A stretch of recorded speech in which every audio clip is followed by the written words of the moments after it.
तो हम लोगों ने बात ये की थी कि अगर आपके पास, हेलो मेरी आवाज आ रही है? Yes sir. अच्छा, ये फिर दिखा रहा ना कि योर कनेक्शन इज अनस्टेबल। मैंने कहा पता नहीं इसी थ्योरम के साथ क्या गड़बड़ है, पिछली बार भी हुआ था। चलिए हम शुरू करते हैं। If V is a finite dimensional vector space with two subspaces W1 and W2,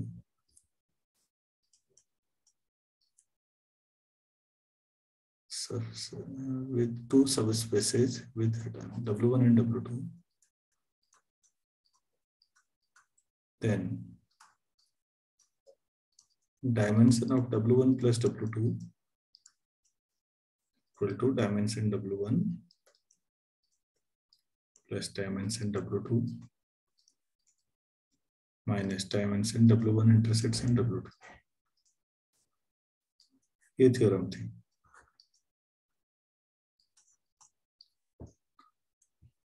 तो दो सब स्पेस हैं किसी वेक्टर स्पेस, और भी हो सकते हैं, हम दो ही चर्चा कर रहे हैं। तो यहाँ पर कुछ फंडामेंटल चीजें हैं जो थ्योरम्स के तौर पर हम ऑलरेडी कर चुके हैं पहले ही। क्या कर चुके हैं कि W1 and W2 are subspaces of V। तो इसका मतलब हमने पहले ही पढ़ रखा है कि W1 intersects in W2 and W1 plus W2 दो सबस्पेसेस का लीनियर कॉम्बिनेशन भी सबस्पेस होता है। ये भी हमने पढ़ा है। Are also subspaces of P over F। ठीक हो गया सब। दूसरी बात, हम ये जानते हैं कि सबस्पेस का जो डायमेंशन है वो वेक्टर स्पेस से बड़ा ज्यादा नहीं हो सकता। सबस्पेस है तो छोटा ही होगा। We know that dimension of subspace is less than or equal to dimension of vector space of a finite dimensional vector space। बराबरी होने का मतलब होता है कि दोनों एक ही हो गए। अगर डायमेंशन बराबर हो जाएंगे सब स्पेस और वेक्टर स्पेस में, तो फिर बेसिस में नंबर ऑफ एलिमेंट सेम होंगे, तो दोनों सेट एक ही सेट को जनरेट करेंगे, एक ही बात हुई, तो बराबरी हो जाएगी। तो एक्चुअल में प्रॉपर सब स्पेस है तो प्रॉपर सबसेट भी होना चाहिए, मतलब ये लेस देन होना चाहिए फिर। अब आप फाइनाइट डायमेंशन की बात कर रहे हैं राइट साइड में, आप कह रहे हैं वेक्टर स्पेस का डायमेंशन फाइनाइट है और सब स्पेस का उससे तो कम ही होगा। तो फाइनाइट से जो छोटा होगा ऑब्वियस है कि वो भी फाइनाइट होगा, मतलब उसमें अभी कोई रहस्य वाली बात ही नहीं है। तो obviously dimension W1 comma dimension W2 comma dimension W1 intersection W2 and dimension W1 plus W2 are finite. सभी डायमेंशन फाइनाइट होंगे, इसमें कोई बड़ी बात नहीं है, तो ऑर्डिनरी बात है। चलिए ठीक हो गया, ये बात भी कोई दिक्कत नहीं है। अब हम मेन रिजल्ट्स पे प्रूफ करने पे आते हैं। तो हम एक्सटेंशन थ्योरम का यूज करेंगे कि सबसे पहले सबसे छोटा जो होगा डायमेंशन W1 और W2 का इंटरसेक्शन भी है, तो वहां से शुरू करते हैं। और हम मान लेते हैं कि dimension of W1 intersection W2 जो हमारे पास है उसको कुछ मान लेते हैं, सपोज ये K है। तो इसका मतलब है कि इसका जो बेसिस होगा उसमें K एलिमेंट होंगे। तो मैं उसको कुछ नाम देता हूं, let S1 equal to Z1 Z2 Zk be a basis of W1 intersection W2। ठीक हो गया। अब प्लीज ध्यान दीजिएगा, आपके पास ये W1 है, ये W2 है, तो ऑब्वियस है कि ये जो बीच वाला है ये W1 इंटरसेक्शन W2 होगा। ये तो सब स्पेस है, लेकिन इसका एक बेसिस है। बेसिस सबसेट भी होता ही है जो लीनियरली इंडिपेंडेंट हो और पूरा वेक्टर स्पेस को जनरेट कर दे, हम इतना जानते हैं। तो यहां पर आप गौर कर रहे होंगे कि W1 इंटरसेक्शन W2 का जो बेसिस है वो W1 के अंदर भी होगा और W2 के अंदर भी होगा। तो ऑब्वियसली मैं पहले एक के लिए ले लेता हूं। S1 is a subset of W1 and S1 basis होने की वजह से is linearly independent set। तो किसी वेक्टर स्पेस का लीनियरली इंडिपेंडेंट सबसेट मिल जाए तो आप उसे एक्सटेंड करके बेसिस बना सकते हैं या नहीं? सो S1 can be extended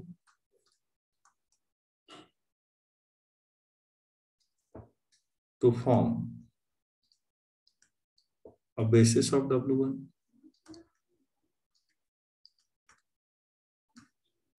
तो एक्सटेंड करते समय क्या बात ध्यान में रखनी चाहिए? मतलब कोई सेट है, उसमें कुछ वेक्टर है, ये लीनियरली इंडिपेंडेंट सेट है। अब मैंने इसमें एक वेक्टर और जोड़ दिया, जितने पहले थे वो तो है ही, एक और जोड़ दिया, अभी भी ये लीनियरली इंडिपेंडेंट है। तो जो नया जुड़ा होगा उसकी क्या खास बात होगी? आपको बताया है, कोई बताना चाहेंगे?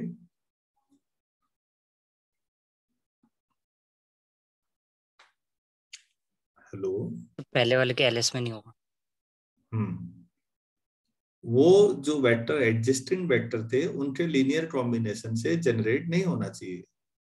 जो नया वेक्टर है वो अलग होना चाहिए। ये बात हमने की भी है, शायद रिजल्ट्स भी किए हैं इस पे, क्वेश्चंस भी किए हैं, पीछे देखा होगा आपने। जिसने नहीं देखा है वो एक बार जरूर देख लीजिएगा। तो फिर हम अब यहाँ से एक नया S2 डेवलप कर देते हैं, जिसमें हमारे पास Z1 से लेकर Zk तक तो है। हमारे पास इसको थोड़ा बड़ा लेते हैं, X1 X2 Xm मान लो, be a basis of W1। तो फिर डायमेंशन ऑफ W1 कितना हो जाएगा? K plus M। ऐसे ही सिमिलरली S3 मान लेते हैं। S3 में Z1 से लेकर Zk तक तो था ही, इसमें Y जोड़ लेते हैं, Y1 से लेकर YT तक मान लेते हैं। ये बेसिस ऑफ W2। अगर आप इसे लेते हैं तो इसका जो डायमेंशन होगा W2 का K प्लस T हो जाएगा। So dimension W1 plus dimension W2 minus dimension W1 intersection W2। तो W1 का डायमेंशन है K प्लस M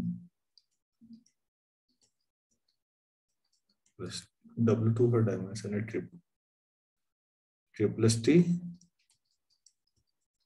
और माइनस W1 इंटरसेक्शन W2 का K है, तो K कट जाएगा, एक बचेगा K plus M plus T। ठीक हो गया। तो हमने जो स्टेटमेंट लिखा है बच्चों, उसका राइट साइड का आउटपुट ही आ रहा है। तो अगर मैं ये प्रूफ कर दूं जो लेफ्ट साइड लिखा है, dimension of W1 plus W2 भी इतना ही है, तो बराबर ही हो गई, इतना ही करना है। और उसके लिए हम क्या करना पड़ेगा, जरा इसको देखिए।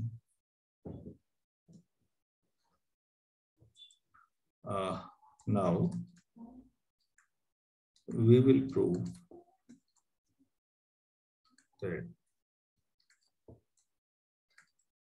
डायमेंशन W1 प्लस W2 भी T plus M plus T हो जाए। हम इसे प्रूफ कर दें तो हो गया काम पूरा। और इसको डायमेंशन प्रूफ करने के लिए हमको 8 सेट चाहिए इससे, तो लेट उसको S मान लेते हैं। S में हमारे पास X1 से लेकर 8 से M तक, Y1 से लेकर YT तक, Z1 से लेकर Z3 तक सब है लाइक दिस। तो इसमें कितने एलिमेंट हैं S में? देखिए X1 से X से M तक M हो गए, Y1 से YT तक M हो गए, T हो गए, और यहाँ से यहाँ तक Z1 से Z तक T हो गए।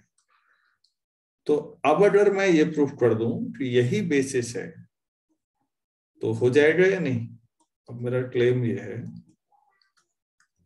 कि S इज अ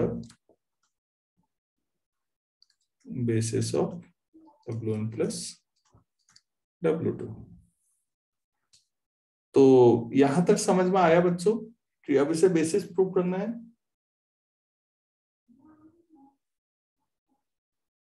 हेलो?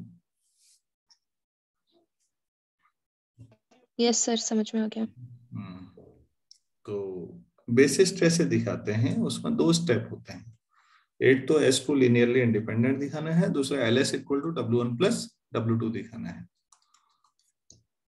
तो एक एक करके दोनों पार्ट अप कर लेते हैं। LS इक्वल टू दिखा देते हैं पहले।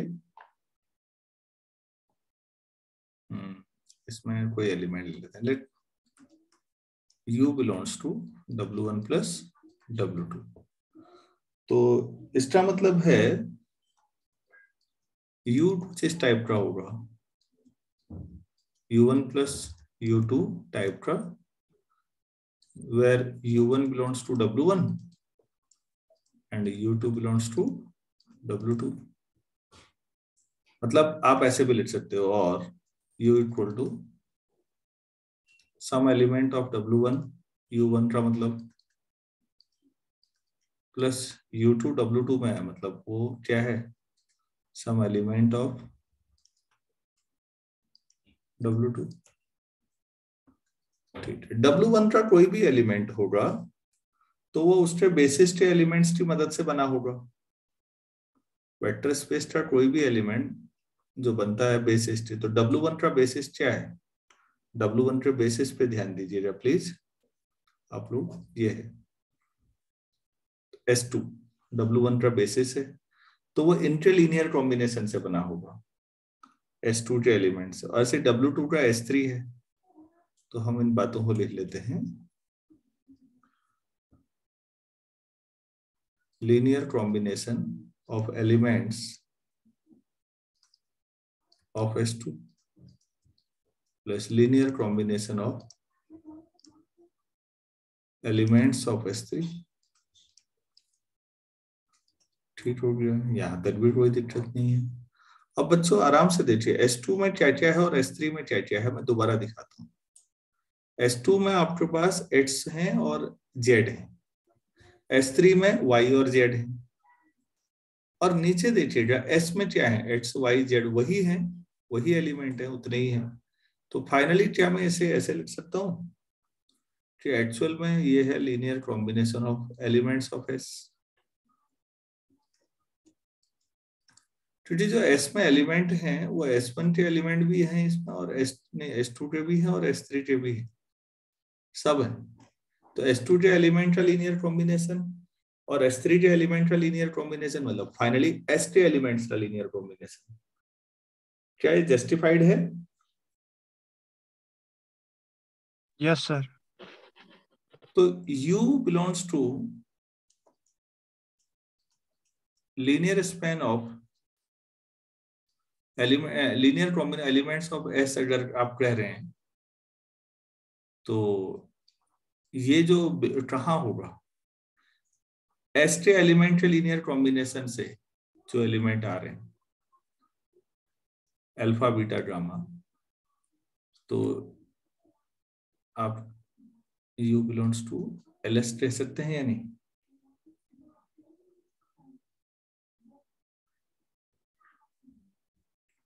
तो U कहां से लिया था, प्लीज ध्यान दीजिएगा। U आपने सबसे ऊपर देखिए लेफ्ट में, U belongs to W1 plus W2। अब आप करें कि U एस्टे एलिमेंट का लीनियर कॉम्बिनेशन है, मतलब LS में है, तो यहां से क्या प्रूफ हुआ? W1 plus W2 is a subset of LS। Clear है या नहीं? Yes sir. अब क्या प्रूफ करना हुआ? Sir LS is the subset of W1 plus W2.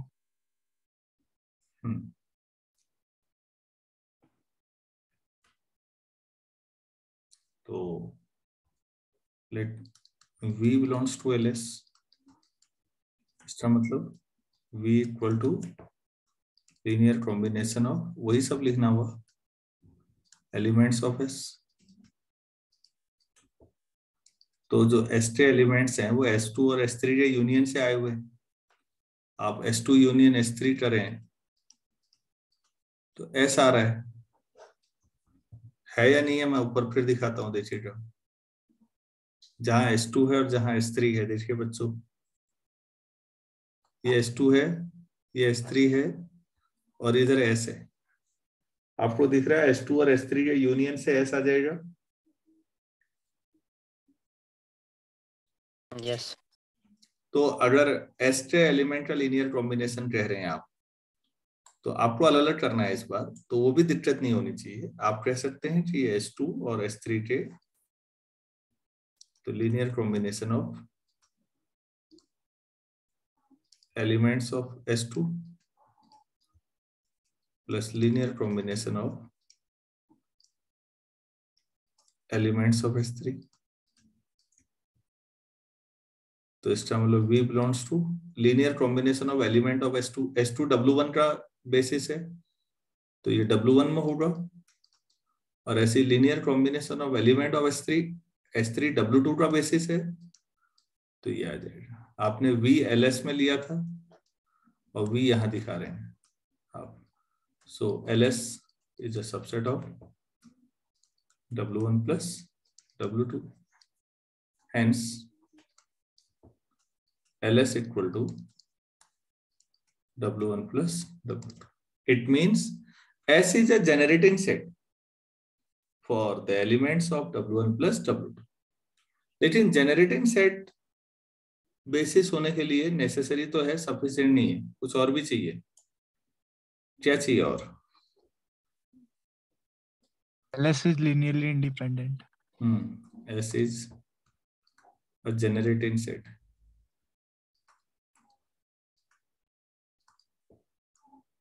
for W1 plus W2. Now we prove that S is a linearly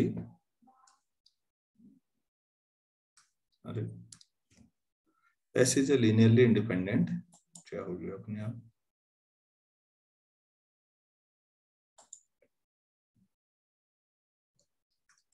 linear independent set. चलिए हम second part दिखाते हैं इसका, लीनियर इंडिपेंडेंस कैसे दिखाते हैं। किसी सेट को लीनियरली इंडिपेंडेंट दिखाना हो तो सबसे पहले उसके लीनियर कॉम्बिनेशन को 0 के बराबर दिखाइए, और दिखाइए कि सारे coefficient 0। Let A1 X1 plus and so on, X कितने थे, X1 X2 कितना ले रखा ऊपर, K तक या M तक? X1 X2 X3 कितना ले रखा है यार, M तक। सर M तक। ये है ना, X कितने हैं M तक, Y T तक है, अच्छा Z है K तक, तो X M तक ले रखा तो M कर देते हैं, कोई बात नहीं। B1 Y1 BT YT plus C1 Z1 plus CK ZK equal to 0।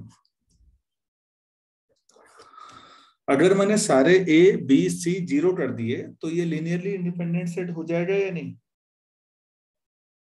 Yes sir. अच्छा, तो एक का बेसिस देख लेते हैं हम। हमने जेड और एक्स जिसका बेसिस लिया था, एक मिनट, फिर जिसमें जेड और एक्स थे, S2 था वो। देखिए S2 ऊपर लिखा हुआ है, उसमें सारे जेड और एक्स हैं और W1 का बेसिस है। ठीक हो गया, तो हो जाता है फिर आसानी से। देखिए जेड और एक्स के लिए मैं B1 Y1 से लेकर BT YT equal to minus A1 X1 plus AM XM plus C1 Z1 plus CJ Z3 ऐसे लिख देता हूँ। तो ये जो राइट साइड है मैं डायरेक्टली लिख देता हूँ, लाइन बच जाएगी। ये W1 में होना चाहिए नहीं राइट साइड वाला, क्योंकि ये सारे X और सारे Z का लीनियर कॉम्बिनेशन है। Yes sir. अगर ये बच्चों W1 में है राइट साइड, तो राइट और लेफ्ट तो बराबर है, तो इसका मतलब हुआ कि B1 Y1 से लेके BT YT तक ये भी W1 में हुआ फिर। लेकिन जो सारे Y थे वो W2 के बेसिस में है। देखिए तो कहाँ गया W2 का बेसिस? S3 देखिए सबसे ऊपर, मैं ऐसे कर देता हूँ, S3 उसमें है ना सारे Y। तो Y का कॉम्बिनेशन बनाओगे और Z का कोफिशिएंट 0 ले लोगे तो वो W2 में आएगा।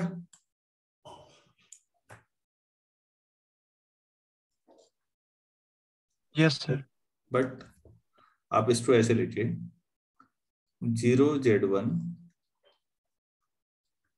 0Z3 plus B1 Y1 plus BT YT, ये कहाँ आएगा? W2 में। तो इफेक्टिवली बाकी तो 0 है, ये भी वही आया, B1 Y1 से लेकर BT YT belongs to W2। अब जरा देखो तो जो चीज आप लिख रहे हैं वही W1 में भी है कह रहे हो और वही W2 में, तो दोनों के इंटरसेक्शन में आ जाएगा या नहीं? Yes sir. This implies B1 Y1 से लेके BT YT ये जो है W1 इंटरसेक्शन W2 में आएगा। अच्छा, W1 इंटरसेक्शन W2 में अगर कोई चीज है तो वो सबसे पहले कहाँ लिया था यार हमने? ये वाला S1। मैं सही का निशान लगा रहा हूँ। देखिए बच्चों, इसका बेसिस S1 है, तो वो इंटरलीनियर कॉम्बिनेशन से बना होगा Z1 से ZK तक। Yes sir. तो W1 इंटरसेक्शन W2 में कोई वेक्टर आप लेके आए हैं, ये देखिए, तो ये मैं लिख भी देता हूं यहाँ पर, but S equal to S1 था शायद। Z3 is a basis of W1 intersection W2. So B1 Y1 से BT YT equal to some ABCD हो गए, तो D1 Z1 plus DK ZK लिख सकते हैं या नहीं? ऐसा सोचिए, ये जो वेक्टर Yes. है, जो W1 इंटरसेक्शन W2 में वेक्टर है, वो राइट साइड S1 के वेक्टर के लीनियर कॉम्बिनेशन से आना चाहिए ना कोई? Yes sir. B1 Y1 BT YT plus minus D1 time Z1 minus DK Z3 equal to 0। Question number जो भी है यार, कौन सी है? चलो 4। अच्छा 4 5 जो भी चल रहा हो ठीक है, 5 होना चाहिए मेरे ख्याल से। अच्छा 4 है, सॉरी आप सही हो गए।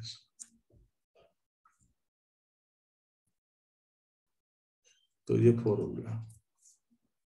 अच्छा ये किसका लीनियर कॉम्बिनेशन लिख रहे हैं आप, इस समय जरा देखिए तो, सारे y और सारे z का। Yes sir. सारे y और सारे z कहां पर हैं बच्चों, जरा ध्यान दीजिए तो। सारे y और सारे z किस में थे? सर S3 में। S3 में। S3 में। S3 बेसिस है। अगर S3 के एलिमेंट का कोई लीनियर कॉम्बिनेशन इक्वल टू 0 लिखेंगे तो क्या होगा? S3 बेसिस है, बार बार सोचो। कोई बेसिस के एलिमेंट्स का लीनियर कॉम्बिनेशन इक्वल टू 0 करोगे तो क्या होगा? सारे कोफिशिएंट 0 होंगे, तभी होगा जब सारे। वेरी गुड, यही कहना चाह रहा हूं, सारे कोफिशिएंट 0 होंगे। तो आपने ये लिखा हुआ है यहाँ पर, यही बात लिखनी है। But this is a linear combination of vectors of किसका, of a basis, क्या नाम था यार उसका, S3। तो फिर B1 0, BT 0, D1 0, D3 0, सभी 0 होगा। क्या मैं समझा पाया आप लोगों को यहां तक?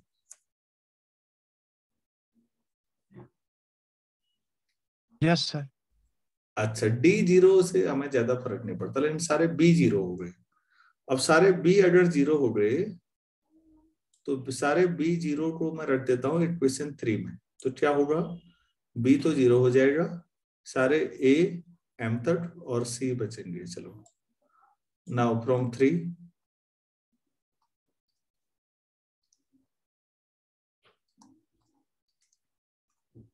A1 X1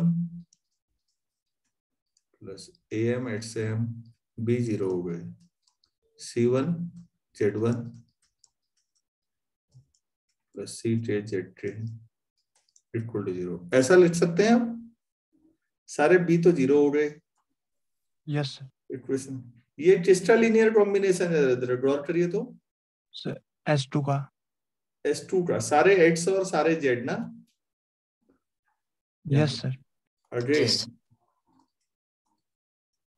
it is a linear combination of vectors of S2 which is a basis, तो linearly independent होगा। This implies A1 0 equal to and so on AM, वह हो गया यार, C1 equal to C3, सभी 0 हो गए। अब सारे A भी 0 हो गए, सारे B ऊपर लिखाई है मैंने 0 हो गए, सारे C भी 0 हो गए। तो आप क्या लिख सकते हैं इससे? So S is a linearly independent set और LS equal to W1 plus W2 already था, hence S is a basis of W1 plus W2। तो यहां से dimension of W1 plus W2 कितना आ गया? जितना S था M plus K plus T, मतलब dimension W1 plus dimension W2 minus dimension W1 intersection W2। काफी शानदार थ्योरम है, मेरी नजर में बीएससी फाइनल के पॉइंट ऑफ व्यू से भी इम्पोर्टेंट और बहुत सारे एग्जाम्स के लिए तो इम्पोर्टेंट है ही, उसमें तो कोई डाउट ही नहीं है। तो बच्चों थ्योरम प्रूफ करना टफ काम नहीं है, बेसिकली आपको बेसिस क्लियर होना चाहिए, बस हो गया। और एक्सटेंशन थ्योरम कैसे लगाते हैं, सभी लोगों को ये क्लियर हुआ? Yes sir. अच्छा यस सर। अच्छा, तो बच्चों ऐसा करते हैं, अब इस क्लास को यहीं पर करते हैं, 12:33 हो रहा है, 12:40 पे हम दोबारा जुड़ते हैं। और आप जरूर जुड़िए क्योंकि अब हम इस थ्योरम के एप्लीकेशन करेंगे और हम देखेंगे कि इसको और मॉडिफाई कैसे किया जा सकता है, कुछ न्यूमेरिकल करेंगे, वो ज्यादा इंपॉर्टेंट है। थ्योरम उससे ज्यादा क्लियर होगी आपको, एग्जाम ओरिएंटेड जो हमारे सवाल होते हैं। तो 12:40 पे जुड़ते हैं हम। Thank you.